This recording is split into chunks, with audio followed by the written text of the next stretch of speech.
Je suis chirurgien scénologue à l'ICO Saint-Herblain. Nous pratiquons dans le service la chirurgie mammaire prophylactique, qui est une alternative à la surveillance radiologique. Il s'agit d'une chirurgie qui permet de réduire le risque de survenue du cancer du sein. Ce risque chez les patientes qui sont porteuses d'une mutation BRCA1 ou BRCA2, il varie de 30 à 80%.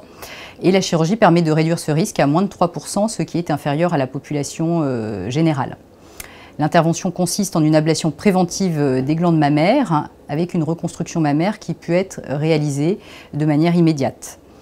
Il y a différentes techniques pour réaliser cette reconstruction mammaire, mais dans 90% des cas, on va être amené à utiliser des implants mammaires en silicone.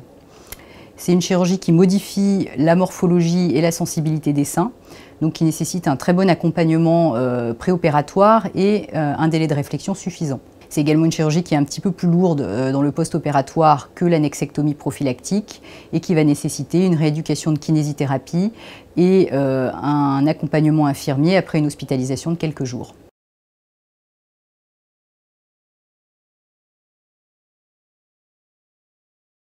L'annexectomie prophylactique est une chirurgie qui consiste à enlever les ovaires et les trompes chez des patientes qui présentent une mutation BRCA1 ou 2, qui sont donc des mutations qui augmentent le risque de cancer de l'ovaire et du sein.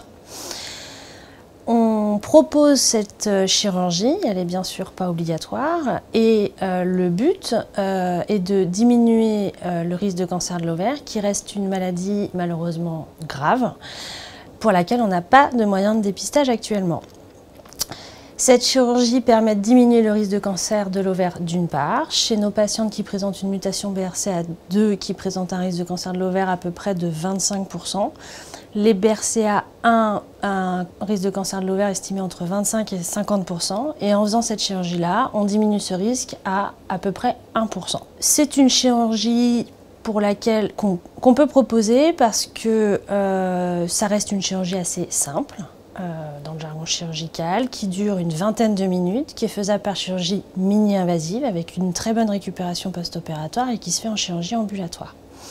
Le taux de complication de cette chirurgie est bien évidemment très faible puisqu'il est de moins de 1%. Cette chirurgie permet également une diminution du risque de cancer du sein pour lequel ces patientes-là sont très concernées. En termes de conséquences, l'annexectomie va engendrer une ménopause, bien évidemment, qui reste une problématique puisque cette chirurgie est proposée à 45 ans chez les patientes mutées BRCA2, à 40 ans chez les patientes mutées BRCA1 et qui fait donc une ménopause plus précoce que dans la population générale où elle est d'environ 52 ans.